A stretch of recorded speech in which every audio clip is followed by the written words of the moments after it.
सुरुवातीची महत्त्वाची बातमी स्वारगेट बलात्कार प्रकरणासंदर्भातली आहे। स्वारगेट बलात्कार प्रकरण हे ताजं असताना पुण्यातच आणखी एक धक्कादायक घटना तशीच घडलेली आहे। ती म्हणजे आणखी एका तरुणीवर अत्याचार झाल्याची घटना घडलेली आहे। अत्याचार करून जीवे मारण्याची धमकी सुद्धा या तरुणीला देण्यात आलेली आहे। भारती विद्यापीठ पोलीस स्टेशनमध्ये या सगळ्या संदर्भात गुन्हा दाखल करण्यात आलेला आहे।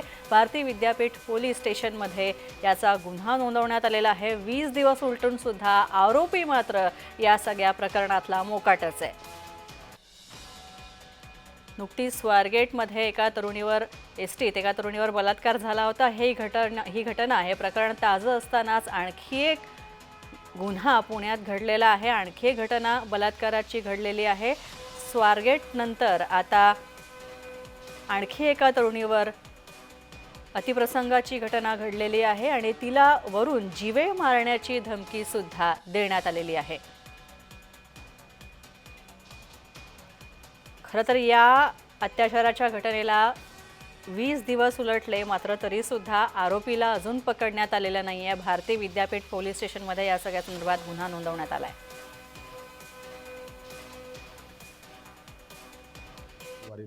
भारती विद्यापीठ पोलीस स्टेशनला तो गुन्हा वर्ग करण्यात, त्याचा तपास महिला अधिकारी यांच्याकडे देण्यात आली। यातील पीडित महिला आहे, तिची जी FIR घेऊन गुन्ह्याचा तपास सुरू आहे। तिने दिलेल्या मोबाईलच्या जे आहेत मोबाईल नंबर त्यानुसार त्याचं तांत्रिक विश्लेषण करून आम्ही त्याचा पुढचा तपास सुरू आहे।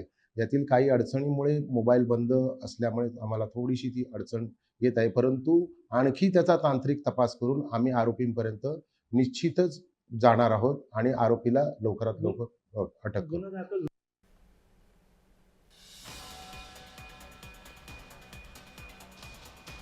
आपण पाहतोय स्वारगेटचं प्रकरण ताजं असताना पुण्यात आणखी एक बलात्काराची घटना घडलेली आहे। एका तरुणीवर अत्याचार करण्यात आलेला आहे आणि तिला जीवे मारण्याची धमकी सुद्धा देण्यात आलेली आहे। भारती विद्यापीठ परिसरातली ही घटना आपण पाहतोय। या प्रकरणी भारती विद्यापीठ पोलीस स्टेशनमध्ये गुन्हा सुद्धा नोंदवण्यात आलेला आहे। या संदर्भात थेट जाऊया, आमचे प्रतिनिधी रोहन कदम आमच्यासोबत आहेत। रोहन, खरं तर स्वारगेटचं प्रकरण ताजं आहे, तिथे सुद्धा असंच घडलं होतं आणि आता भारती विद्यापीठ परिसरात सुद्धा अशीच घटना घडते। पुण्यात एकूणच गुन्हेगारी वाढते असं दिसतंय। अगदी बरोबर आहे, परंतु साधारणतः स्वारगेटचं प्रकरण घडायच्या आधी हे प्रकरण घडल्याचं समोर येत आहे, परंतु पोलिसांनी अद्यापही या प्रकरणी पावलेच उचलली नाहीत। म्हणून या तरुणीला जे आहे ते माध्यमांसमोर यावं लागलं आणि तिच्यासोबत घडलेला सगळा हकीकत जे आहे ते सांगावं लागलं। साधारणतः काही दिवसांपूर्वी सिंहगड रोड पोलीस स्टेशनच्या हरगामध्ये 00 फाईल गुन्हा जो आहे तो दाखल करण्यात आलेला होता। तो वर्ग काही दिवसांपूर्वी भारती विद्यापीठ पोलीस स्टेशनला केलेला आहे। जवळपास 20 दिवसांपासून ही मुलगी जी आहे, पीडित तरुणी जी आहे, ती सातत्याने पोलिसांकडे जाते आणि या सगळ्याबाबतची माहिती देते, तरी देखील पोलिसांकडून ठोस अशी पावले उचलली जात नाहीत, कारवाई केली जात नाहीये। या मुलीची ओळख या मुलासोबत मागील काही दिवसांपासून होती, वर्षांपासून होती, सोशल मीडियाच्या माध्यमातून यांची ओळख झालेली होती।